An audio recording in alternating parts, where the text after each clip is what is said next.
Welcome to Kenpo University. My name's Alan Babinick, and I'm your instructor. Heavenly Ascent. I just want to talk about a couple little things on it, or pretty much the whole technique. A few things to remember. So it's a front choke. You evidently have enough room to get your hands in.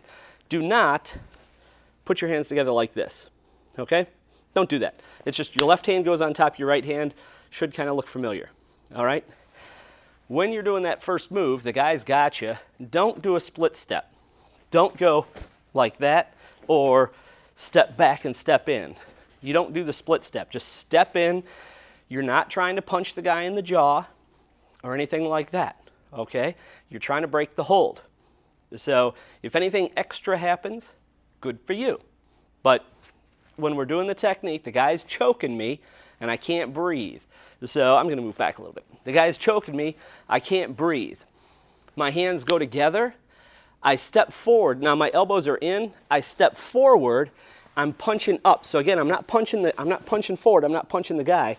I'm punching up. And what you want, as your hands get through, when your forearms contact his, you pop your elbows out. It should. This is what you're looking for. If he's choking, those forearms should make his hands fly up and out, okay? So don't go like this. Don't go like that where they go straight up and back down. You want the forearms hitting his arms up and out that way. So my hands are here. I'm stepping in, and I usually drop a little bit because I want a little oomph because I'm coming up on this. So my elbows are in. As I come up, again, he's choking me. He's not hitting me yet. So as my hands come up, they come to about here, and then I pop, and I go to my neutral.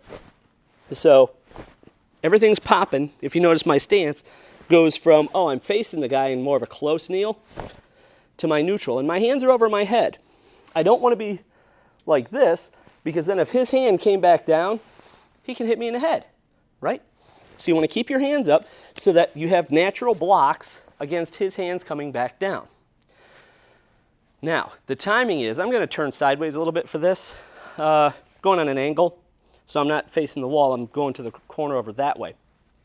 So the timing on the strikes, my hands are together, I step, I do my pop up into my neutral, this starts moving. This is going to do the back knuckle to the nose.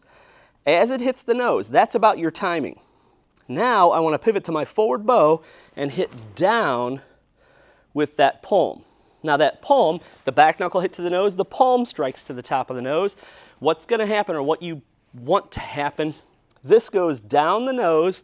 As soon as it pops over to the philtrum, right to there, you're going to shove up into the philtrum. Now remember, you just broke his nose.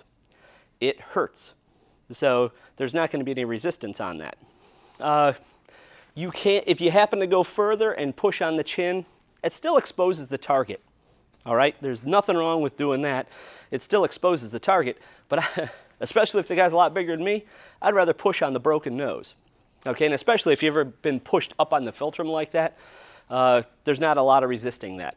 All right, so I'm going to start again. We were here.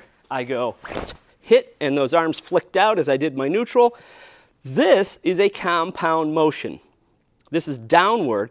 On a compound motion, remember the stance is always set for the second strike. So the stance isn't set for the neutral bow, or my forward bow is not set for my front hand.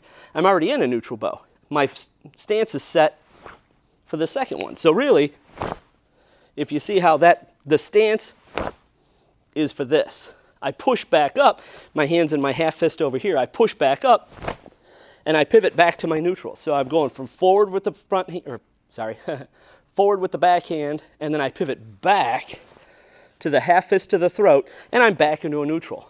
So you have to use your stances when you're doing this, otherwise you're not going to get any power.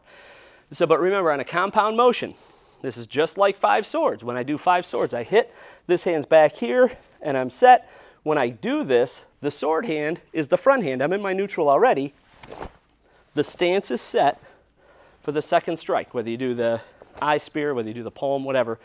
But this is just downward. So the stance is set. You want to be in the forward bow when this hits his nose. So there's a lot of odd timings out there for what this is. And it's just, a lot of times you see people throwing their hands at the same time, or something like that, that would be wrong. Trying to be politically correct about the whole thing, but that's just wrong. You don't do that, okay? And so I'll do it one last quick time, and I'm just going to do it slow, I guess. Guy starts choking me. Hands come together, drop down. When I get to this point, I pivot to my neutral and my hands flick up. The back knuckle hits in my neutral. As soon as this hits the nose, that's when this one starts to go. My hand is in my half fist on my pec muscle, and then this is just going to push back up underneath the nose, and I pivot into my neutral bow. Sorry, I did that fast. I pivot back into my neutral bow with my inverted half fist to the throat. Okay? So, and again, if you happen to go a little bit too far and you hit the chin, if you push the chin up, it still exposes the throat. You're still good. You're still golden. Okay? So, but as far as Heavenly Ascent goes, it's kind of the timing on it. Again, a lot of people do some different shots. Instead of hitting the philtrum up underneath the nose, and the timing on the hands is a little bit different. But hopefully you can see that if you know that it's a compound motion and the stance is set for the second strike, it's a no-brainer. You just go, yeah, that's right. That's how we do it. Okay? So play with that one, and catch you next time. Thank you for watching this video production from Kenpo University.